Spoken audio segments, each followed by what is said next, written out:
السلام علیکم، حنیف سلیمان بول رہا ہوں۔ آج میں آپ کی خدمت میں جناب ڈاکٹر شہاب عالم کے درس قرآن میں پیش کیا جانے والا ایک آڈیو کلپ پیش کر رہا ہوں کہ جس میں انہوں نے قرآن کریم کی چند آیات کا ترجمہ اور اس کی کلیریفیکیشن بڑے خوبصورت اور حقیقی انداز میں پیش کی ہے۔ ان کی اس کاوش کو اگر دل و دماغ سے سنیں گے تو ضرور اس حقیقی کاوش کو سراہیں گے اور قرآن کی سمجھ اپنے اندر حقیقی انداز میں محسوس کریں گے۔ آئندہ میں وقفوں سے ڈاکٹر شہاب عالم کے قرآن کی مختلف آیات کے تراجم اور کلیریفیکیشن پیش کرتا رہوں گا، اگر آپ سب نے اپریشیٹ کیا تو، ورنہ میرے اپنے موٹیویشن کے پیغامات نشر کرتا رہوں گا۔ اب آڈیو سنیے اور آخر تک سنیے گا، بہت مہربانی ہوگی۔ اگر آپ نے ابھی تک میرے اس یوٹیوب چینل کو سبسکرائب نہیں کیا ہے تو برائے مہربانی سبسکرائب کر لیں اور بیل آئیکن بھی دبا دیں۔ جزاک اللہ۔ تو یہ آڈیو کلپ ملاحظہ کریں، میری اس درخواست کے ساتھ کہ اس کو آخر تک ضرور سنیے گا۔ السلام علیکم۔ نعمان بھائی نے بہت اچھا سوال کیا، حالانکہ اس آیت کو تو میں بہت پہلے ہی سمجھا چکا ہوں اور جو لوگ میرے درس میں آتے ہیں انہوں نے سن رکھا ہے۔ اس کے باوجود اب یہ گروپ میں سوال آ گیا تو چلیں میں ایک بار پھر اس کا مختصراً جواب دے دیتا ہوں۔ شہید کا مادہ جو ہے وہ ہے شہد، شین ہے دال، شہد کہتے ہیں مشاہدے کو، تو شہید کہا جاتا ہے مشاہدہ کرنے والوں کو۔ یہ جو ہمارے یہاں روایتی طور پر جس کو شہید کہا جاتا ہے کہ مردہ اور مر گئے، ان کو شہید نہیں کہا جاتا ہے۔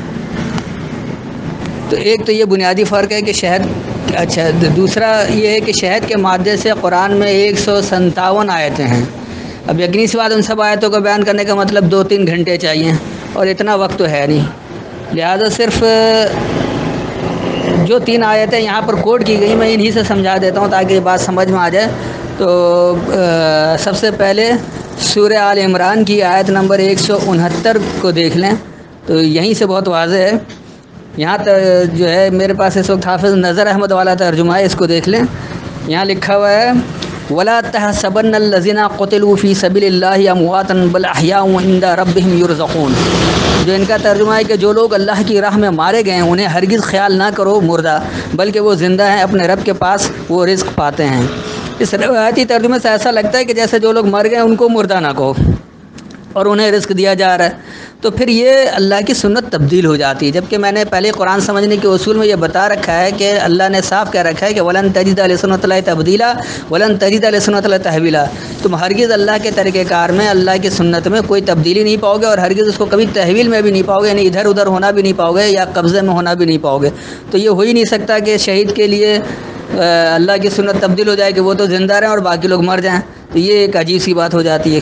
تو دیکھیے اس آیت کا صحیح ترجمہ کیا ہے، وَلَا تَحْسَبَنَّ الَّذِينَ، اور تم ان لوگوں کا حساب یہ نہ لگاؤ، قُتِلُوا فِي سَبِيلِ اللَّهِ، جو اللہ کے راستے میں جھگڑتے ہیں، امواتن کے مردہ ہیں۔ تو یہ زندہ لوگ جو جھگڑ رہے ہیں اللہ کے راستے میں، اللہ کے احکامات کو نافذ کر کے، اللہ کے قوانین کو نافذ کر کے، قوانین الہی نافذ کرنے کے لیے، حکومت بنانے کے لیے جو لوگ جھگڑ رہے ہیں، تو تم ان لوگوں کو مردہ مت سمجھو۔ جیسے آج اگر ہم جد و جہد کرنا شروع ہو رہے ہیں تو اس سے یہ کہا جا رہا ہے کہ یار یہ کون لوگ ہیں، کیا ابھی چند لوگ ہیں پتہ ہی نہیں ہے، لیکن جب گروپ پورا بنے گا اور لوگ عمل کرنے والے اکٹھے ہو جائیں گے اس کے بعد ہوتا ہے۔ اللہ کے کسی رسول نے تنہا حکومت کا نفاذ نہیں کیا، نہ حکومت بنا سکے جب تک انہیں ساتھی نہیں مل گئے، انہیں وہ لوگ نہ مل گئے جو ان کے اوپر اللہ کے احکامات پر تن من دھن سے اس کے اوپر ساتھ نہیں ہوئے۔ تو اس لیے یہاں کہا جا رہا کہ تم ان لوگوں کا حساب یہ نہیں لگاؤ جو اللہ کے راستے میں جھگڑتے ہیں کہ مردہ ہیں، بل احیاء، ہاں یہ احیاء ہے، یہ تو نشوونما دینا ہے، عند ربہم، ان کے رب کے نزدیک، یرزقون، اور وہ سامنے نشوونما دیے جاتے ہیں۔ آپ اس معاشرے میں کتنے ہی بدحال کیوں نہ ہو، آپ کو کھانا وغیرہ مل رہا ہے، آپ زندگی احیاء نشوونما کے لیے آپ کو جو کچھ چاہیے کم از کم وہ میسر ہے، اب آپ کتنے ہی پستر حالت میں بھی کیوں نہ ہو اس کے اوپر آپ جدوجہد کریں گے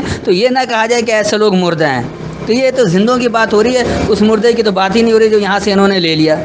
نمبر 1 آیت تو یہ تھی، میرے خیال میں اس سے سمجھ میں آ گیا ہوگا، گو کہ یہ پوری صورت پڑھنے سے اصل میں سورہ ایک پورا مضمون ہوتا ہے، اسی سے بات سمجھ میں آتی ہے۔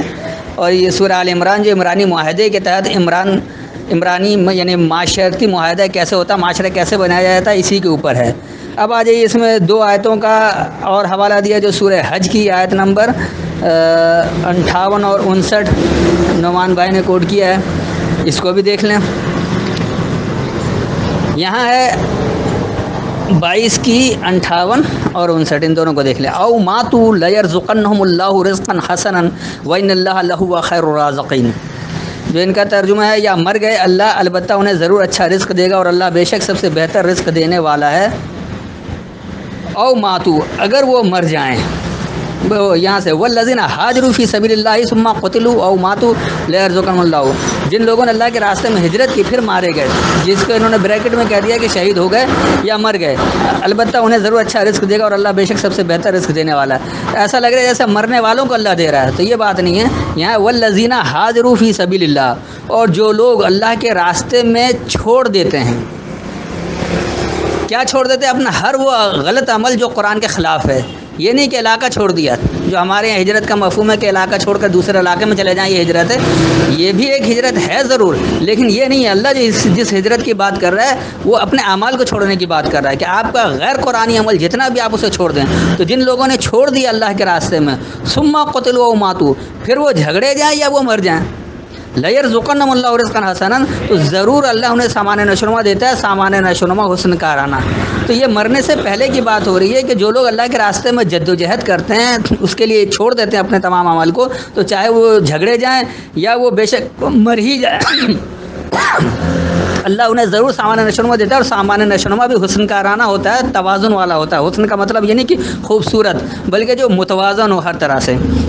وَإِنَّ اللَّهَ لَهُوَ خَيْرُ الرَّازِقِينَ، اور بے شک اللہ ضرور وہی رزق دینے والوں کو بہتر ہے۔ تو یہ ہو ہی نہیں سکتا کہ کسی مردہ کو دیا جا رہا مر جانے کے بعد۔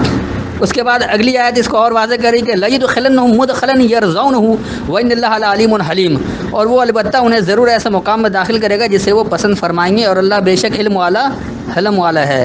لَيُدْخِلَنَّهُم، ضرور انہیں داخل کرے گا، مدخلاً یرضونہ، اس داخل ہونے کی جگہ جہاں وہ راضی ہے۔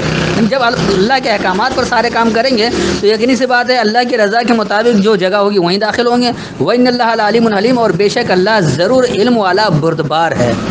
تو اللہ کا علم جو ہے وہ بردباری کے ساتھ علم والا، اس کو سمجھ کر اس کے مطابق عمل کریں گے تو وہ نتائج بھی ملیں گے۔ یہ زندگی کی جد و جہد کی ہی بات ہو رہی، کچھ اور نہیں ہے۔ اور اگر شہید کا ترجمہ یہ روایتی شہید لیں گے تو میں زیادہ نہیں، اسی سورہ حج میں یہ آیت نمبر 17 ہے، اس میں اللہ کہہ رہا ہے کہ ان اللہ علی کل شیء شہید۔ یہاں یہ خود ترجمہ لکھ رہا ہے کہ بے شک اللہ ہر شے پر مطلع ہے۔ یہاں شہید کا ترجمہ مطلع کیوں کر دیا؟ کہہ دیتے بے شک اللہ ہر شے پر شہید ہے، یعنی اللہ بھی ہر جگہ شہید ہو رہا ہے۔ تو یہ تو خود اس کی معنی کی وضاحت قرآن ہی سے ہو رہی ہے۔ اگر آپ تھوڑا سا تصریف آیت کریں تو ہر جگہ شہید کا معنی یہ خود جو ہے وہ مشاہدہ ہی لے لیں گے۔